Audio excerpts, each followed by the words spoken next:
কি বলবেন? সকালবেলায় যখন আমার বাড়ি আসে আমি প্রথমে আইসি সাহেবের সাথে কথা বলি এবং আইসি সাহেব সঙ্গে সঙ্গে এসপি সাহেবের সাথে কথা বলে।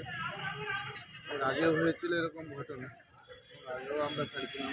আপনারা জানেন আমাদের সাংসদ ইউসুফ পাঠান গুজরাটেও করছিলেন, তিনিও বীরভূমের কিছু ছেলেকে এরকম 10 দিন আটকে রেখেছিল, তিনি নিজে থানায় গিয়ে ছাড়িয়েছিলেন। আমরা কিন্তু ওই রকম আচরণ বাংলার মানুষ কিন্তু করছি না। বাংলায় অনেক অন্য রাজ্যের পরিযায়ীরা আছে, আমরা তাদের সাথে কোনো রকম মিসবিহেভ করছি না। কিন্তু কেন জানি না যে বাংলার মানুষকে এইভাবে সব জায়গায় হেনস্থা করা হচ্ছে কেন, এটা কিন্তু খুব ভাববার বিষয়। আমি আজকেও আমাদের, আপনারা সকলে জানেন আজকে 5 তারিখ আমাদের সিএম আমাদের বহরমপুরেই তিনি নেমেছেন এবং এমএলএদের সঙ্গে একটা বৈঠক ছিল। আমি বৈঠকে আজকের ঘটনা, আগের দিনের ঝুমকার ঘটনা থেকে আমি সবটাই বলেছি যে এই ঘটনা ঘটছে এবং সঙ্গে সঙ্গে তিনি তেনার যিনি প্রশাসনিক যারা ছিলেন তাদেরকে তিনি বলে দিলেন যে ব্যাপারগুলো দেখতে হবে, এই জিনিসগুলো কিন্তু কাম্য নয়।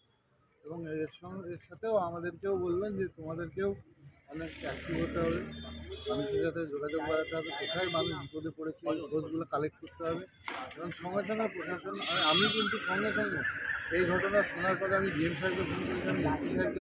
এটা আমরা এর আগেও বলেছিলাম যে জনগণ যদি আমাদের কাছে তাদের যে সমস্যা সেগুলো আমাদের কাছে জানায় এবং সঠিক তথ্য দিয়ে সাহায্য করে, আমরা পুলিশ এবং প্রশাসনের তরফ থেকে যতটা সম্ভব চেষ্টা করব তাদের যে সমস্যা তার সমাধান করার। আজকে এই সাধারণ মানুষরা তাদের এই সমস্যাটা নিয়ে এসেছিলো, তারা এই দিকে যাচ্ছিলো একটা পার্টিকুলার একটা গাড়িতে করে WD-57E-0197 করে, তো রাস্তায় তাদের ডিটেইন করা হয়। তো আমরা আমাদের কাছে যখনই তারা ইনফরমেশান পাস করে আমরা সঙ্গে সঙ্গে আমাদের জেলার যিনি সুপারিনটেন্ডেন্ট অফ পুলিশ আছেন তার কাছে ইনফরমেশান পাস করি এবং তার সাহায্যে এবং ওভারঅল অ্যাডমিনিস্ট্রেশনের সাহায্যে আমরা তাদেরকে উদ্ধার করতে সফল হয়েছি। তো কিভাবে কেন আটকেছিল তাদেরকে? আটকেছে কিছু হয়তো তাদের মধ্যে। না, ওখানে যেটা হচ্ছে যে আমাদের কাছে প্রথমে যখন আসে হ্যাঁ। বাংলাদেশের সঙ্গে আটকে ছিল, তখন সঙ্গে সঙ্গে আমরা পুরো ব্যাপারটা আমাদের এসপি স্যারকে জানাই। হ্যাঁ। জানানোর পরে এসপি স্যার ওখানকার এসপি স্যারের সাথে কথা বলেন, কথা বলার পরে তারপরে ওখান থেকে তা ভেরিফাই করে ছাড়া হয়।